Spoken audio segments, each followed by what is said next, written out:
Detrás del mundo infinito que es la mente del hombre, entre las estrellas que cubren el cielo o en el perfil gastado de las viejas piedras, existen verdades escondidas, otra realidad que apenas vemos.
Buenas tardes. Vamos a abordar hoy el tema de las culturas megalíticas. Los libros de historia, esos libros que aprendimos en la escuela, generalmente mal escritos, dogmáticos, chauvinistas, esos libros apenas dicen nada del hombre que poblaba Europa 1000 o 2000 años antes de Cristo. Aquellos hombres primitivos, según esos libros, tuvieron una época en la que se dedicaron a iniciar una extraña arquitectura de grandes piedras, grandes y solitarias piedras, alargadas, dispuestas verticalmente, pese a sus varias toneladas de peso, esos menhires que a veces se complementaban con otras piedras horizontales colocadas encima.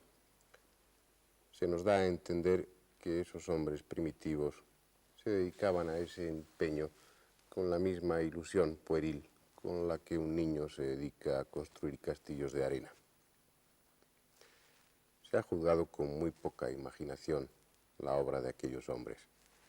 Hoy vamos a hablar de ella, de esa obra llevada a cabo por unos pobres brutos que, según la historia, poblaron Europa hace 3 o 4.000 años. En el sur de Inglaterra existen los restos de una extraña construcción anterior a los celtas. Lo llaman Stonehenge. Está formado por unas gigantescas piedras extrañas y poderosas. Unos complejos círculos de piedra, unos dentro de otros, que constituyen uno de los mayores motivos de atracción turística de Gran Bretaña y al tiempo uno de sus mayores misterios. ¿Cuándo se construyó? ¿Quién lo hizo? Y sobre todo, ¿para qué? Lo primero será describir el conjunto. Vamos a comenzar por la circunferencia exterior de piedras, el llamado Círculo de Sarsen. Está formado por 30 menhires de una altura de más de 4 metros desde la superficie del terreno. Pesan de 20 a 25 toneladas y son de piedra arenisca de color gris. Piedra trabajada de una forma incomprensible, dados los escasos medios técnicos que, según la historia, poseían aquellos hombres. Sobre esas piedras verticales se dispondrían otras en forma horizontal de unos 3 metros de larga, que vistas desde el aire formarían una circunferencia perfecta. Unos monolitos que están profundamente clavados en el suelo más de 1,5 metros, lo que les da una altura total de 5,5 metros y un peso de unas 30 toneladas cada uno.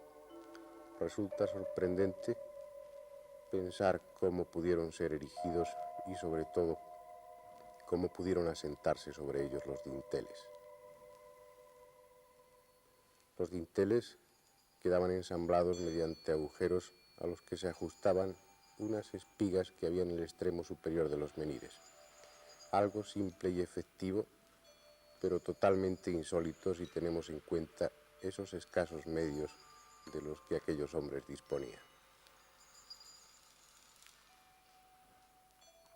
En este esquema se puede apreciar perfectamente la disposición de los dinteles sobre los menires, cómo las espigas se introducen en los agujeros dando solidez al conjunto.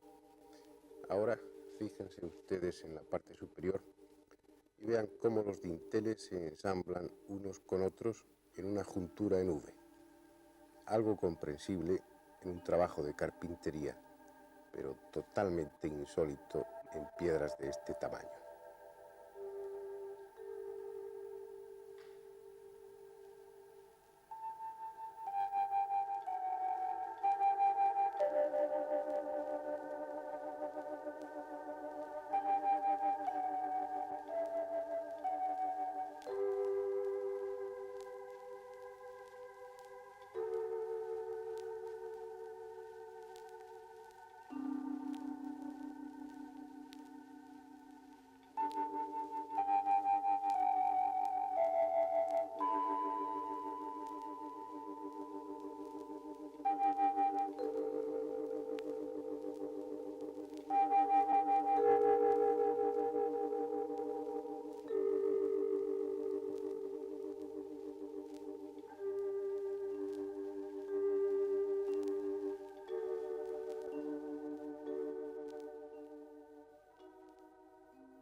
El círculo de Sarsen muestra unos conocimientos geométricos bastante considerables y además una capacidad por parte de aquellos hombres supuestamente primitivos para llevar a la práctica unos diseños complejos. De una parte, ese círculo de Sarsen está dividido en 30 porciones exactamente iguales. Cada menhir tiene su emplazamiento justo, preciso. De otro lado, los dinteles forman una circunferencia perfectamente horizontal. Los que construyeron Stonehenge no eran toscos artesanos, sino expertos arquitectos. Dentro del llamado círculo de Sarsen existe una formación en forma de herradura constituida por 5 trilitos. Cada trilito está formado por 2 menhires y encima de ellos un dintel. El trilito más alto es el central, que cuando estaba completo medía 7 metros 77 centímetros. Son enormes piedras de más de 40 toneladas de peso. Entre ese círculo de Sarsen y estos trilitos quedan unas piedras, las llamadas piedras azules, pequeños monolitos de altura variable. Únicamente quedan 6 en pie y otras 7 tumbadas. En un principio debían existir unas 60, pero la mayoría han desaparecido. Son rocas eruptivas, parecidas al basalto. Estas piedras, cuya descripción requeriría mucho tiempo, plantean muchos problemas, tanto por su número como por su disposición, la cual no parece encajar con el plan general de la obra. También dentro de la herradura de los grandes trilitos hay más piedras azules. Todo ello forma algo sumamente complejo, ya que además de esas piedras existen agujeros, montículos y una zanja rodeándolo todo, además de varias piedras importantes situadas fuera del recinto.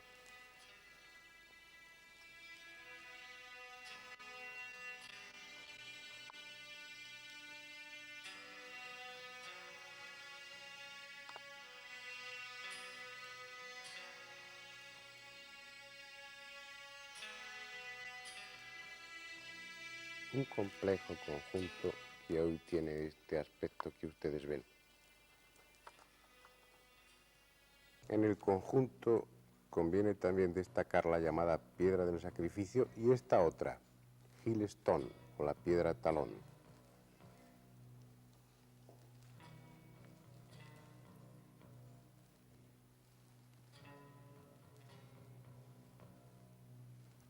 De gran importancia porque la piedra talón, junto con la piedra del sacrificio y el trilito central de la herradura, van a marcar el lugar por donde aparece el sol el día del solsticio de verano. Stonehenge no es realmente un monumento, una construcción sencilla. Y no lo es sobre todo por una causa, porque no obedece a un proyecto unitario, sino que se ha ido formando en distintas etapas. La primera fue aproximadamente hace unos 2200 años antes de Cristo. Fue solamente una enorme zanja circular con un túmulo interior y una circunferencia de agujeros.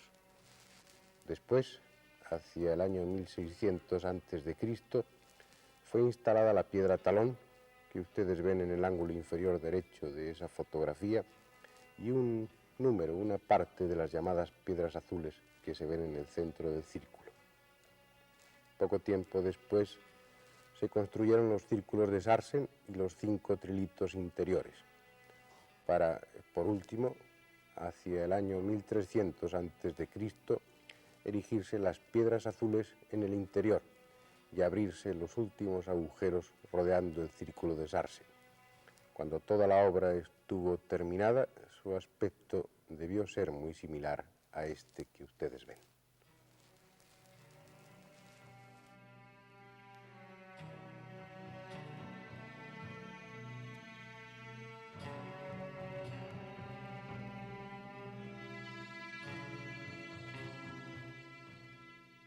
Estamos de nuevo frente a ese antepasado nuestro al que hemos aludido varias veces en este programa. Ese antepasado nuestro que contrajo una especie de locura, la locura de la piedra. Con poco menos que las uñas como arma, se lanzó a la ingente tarea de tallar enormes piedras, ponerlas derechas, colocar sobre ellas dinteles, y sabe Dios con qué fin, porque lo que está más o menos claro es que no sabemos para qué fue edificado Stonehenge. Podemos tratar de imaginar de qué medios se sirvieron aquellos hombres primitivos para poner en pie aquellas piedras y para construir ese extraño jeroglífico que es hoy Stonehenge. Para poner derechas esas piedras probablemente utilizaban este sistema. Mediante unas palancas las ponían derechas hasta dejarlas asentadas en el suelo y fijarlas después mediante piedras que rellenaban esos agujeros.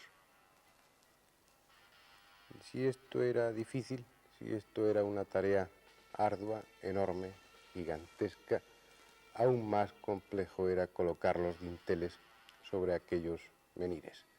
Probablemente lo hacían así, como ustedes están viendo en ese esquema, levantando plataformas que se iban sobreponiendo hasta llegar a la altura definitiva que debía de ocupar el dintel.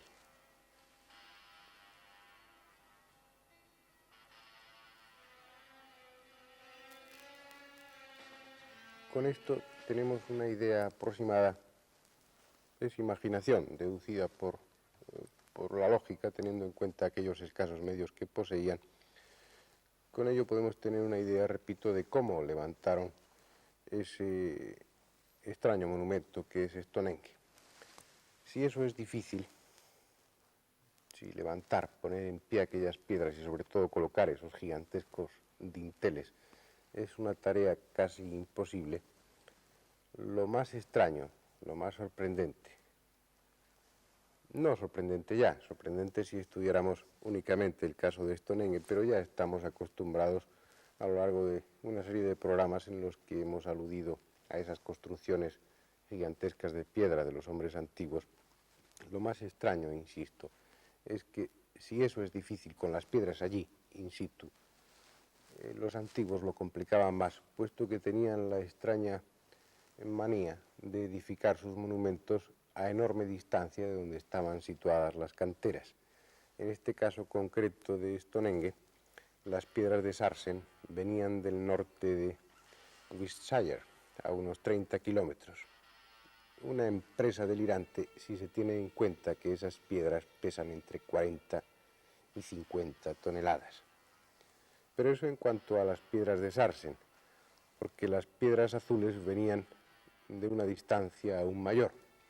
Venían desde los montes de Prestali, a unos 230 kilómetros en línea recta, porque en un camino real esos 230 kilómetros se transformaban aproximadamente en unos 500 kilómetros.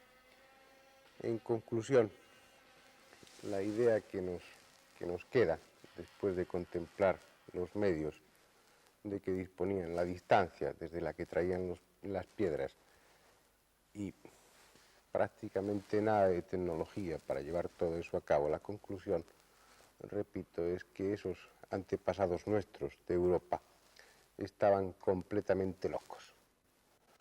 En cualquier caso, tenemos una idea aproximada de cómo lo construyó, pero no sabemos para qué lo construyó ese hombre de hace 3.500 o 4.000 años, ese hombre que contrajo esa extraña locura de la piedra, levantó ese complejo incomprensible que es Stonehenge y seguimos sin saber realmente para qué, porque si bien no es casualidad que el día del solsticio de verano la salida del sol está marcada perfectamente en el monumento, lo que sí es claro es que únicamente con 3 piedras había sido más que suficiente para marcar la salida del sol, con la piedra del talón, la piedra del sacrificio y el trilito central de la herradura, habría habido elementos más que suficientes para marcar esa salida del sol.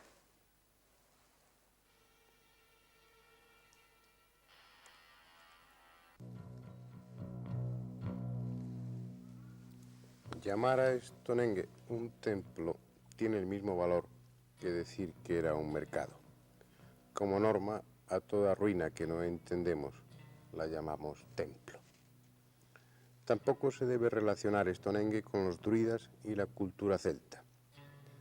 Estas ruinas son anteriores a ellos. En algunas piedras del Sarsen se han encontrado grabados de utensilios que hacen pensar en culturas del Mediterráneo, posiblemente espadas micénicas o cretenses. Con Stonehenge está sucediendo lo mismo que sucedió con la Gran Pirámide. La medición de ángulos y distancias manejados con libertad sugieren que en esas ruinas está el compendio de todos los conocimientos matemáticos y astronómicos de una civilización muy desarrollada que desapareció. Gerald Hawkins, profesor de astronomía en la Universidad de Boston, suministró a una computadora los datos más destacados de las alineaciones de piedras y la situación de los más destacados cuerpos celestes. El resultado fue sorprendente. En Stonehenge están los datos precisos sobre las salidas y puestas del Sol y la Luna, las variaciones estacionales, incluido el año metónico, un ciclo de 18,61 años en el que en cada transcurso de ese periodo la luna llena aparece en las mismas fechas del calendario. También en Stonehenge pueden calcularse las fechas de los eclipses producidos durante parte del segundo milenio antes de nuestra era. Nos encontramos, pues, frente a una de esas múltiples paradojas que ofrece la historia. En aquellos libros a los que aludíamos en un principio, en aquellos libros de historia se nos dice que el hombre el hombre primitivo que poblaba Europa hace 3.500, 4.000 años, cuando se edificó Stonehenge, era un hombre carente de conocimientos, un hombre tosco, primitivo, muy poco desarrollado, que apenas sabía en qué mundo vivía. Stonehenge y otro tipo de ruinas muy parecidas nos dicen que eso no es así. Está fuera de toda duda que el hombre, ese hombre europeo que construyó Stonehenge, poseía conocimientos astronómicos y geométricos sumamente precisos. Que esos planos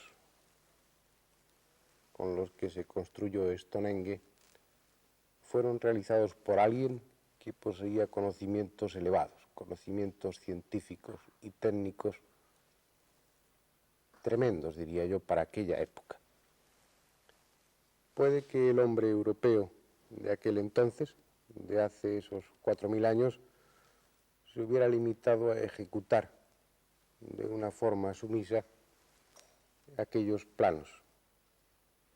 Pero lo innegable, lo indudable es que alguien había detrás, alguien con unos conocimientos tan desarrollados que permitieron trazar unos planos exactos, unos planos precisos, en los que ni la colocación de una sola piedra estaba sujeta al azar. Todo estaba medido, todo estaba calculado. Se dedicaron décadas y vidas para construir algo que en modo alguno era arbitrario. Con Stonehenge, lo mismo que con Tiahuanaco, lo mismo que con Baalbek, lo mismo que con esas extrañas ruinas que para despecho, para sorpresa, yo diría que para escarnio de la arqueología, aparecen con frecuencia. Con Stonehenge se vuelve a plantear la incógnita. Vuelve a suscitarse el mismo problema. De alguna forma, los que en un momento de nuestra vida leímos aquellos libros de historia, tal vez los mismos libros que circulan hoy en día en nuestras escuelas, estamos siendo estafados de alguna manera, porque el pasado del hombre, esa historia de hace 3.000, 4.000, 5.000 años, no es, con toda seguridad, ni mucho menos, como nos la plantean los libros, como la describe la arqueología o como piensan los historiadores.